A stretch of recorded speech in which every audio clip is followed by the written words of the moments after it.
അൽഹംദുലില്ലാഹ് അല്ലാഹുമ്മ സ്വല്ലി അലാ മുഹമ്മദിൻ വഅലാ ആലിഹി വഅസ്ഹാബിഹി അജ്മഈൻ അമ്മാ ബഅദ്.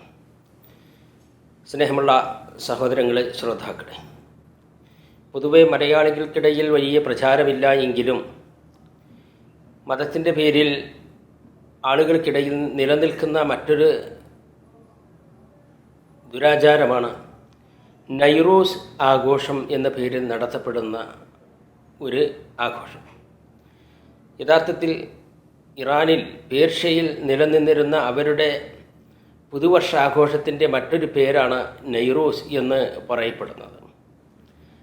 അത് അനുബന്ധമായി 5 ദിവസങ്ങളോളം അവർ ആഘോഷിക്കുകയും അതുപോലെ തന്നെ അതിന് വലിയ പ്രാധാന്യം നൽകുകയും ചെയ്യുന്ന, ഓരോ വർഷത്തിലും ആഘോഷിക്കപ്പെടുന്ന പതിവ് അവർക്കിടയിൽ ഇറാഖിലും അതുപോലെ തന്നെ മറ്റുള്ള അറബി രാജ്യങ്ങളിലും പലപ്പോഴും കാണപ്പെടാറുണ്ട്.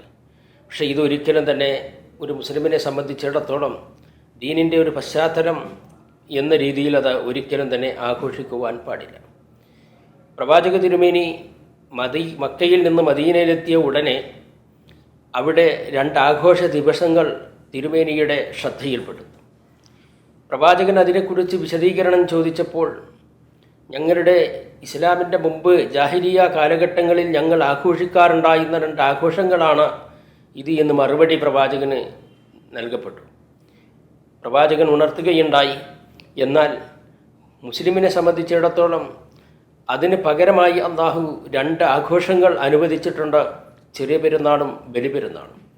മതപരമായി ആഘോഷിക്കുവാൻ കടമയുള്ള, അനുവദിക്കപ്പെട്ട 2 ആഘോഷങ്ങളുള്ളൂ എന്ന് പ്രവാചകൻ ഉണർത്തുകയുണ്ടായി.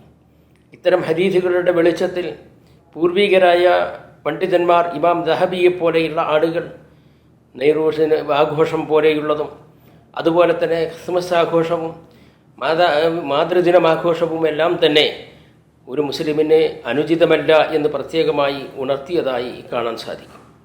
അതുകൊണ്ട് ഒരു മുസ്ലിം ഏതാഘോഷങ്ങളും വാർഷികമായി ആഘോഷിക്കപ്പെടുന്ന ആഘോഷങ്ങളിൽ പങ്കെടുക്കുമ്പോൾ ദീനിൻ്റെ പശ്ചാത്തലവും ദീനുമായി, മതവുമായി അതിനുള്ള ബന്ധവും പരിശോധിക്കുക. മതപരമായി അനുവദിക്കപ്പെടാത്തതാണ് എങ്കിൽ അത്തരം ആഘോഷങ്ങളിൽ നിന്ന് അകന്നു നിൽക്കുക എന്നുള്ളത് നമുക്ക് ഓരോരുത്തർക്കും നിർബന്ധമാണ്.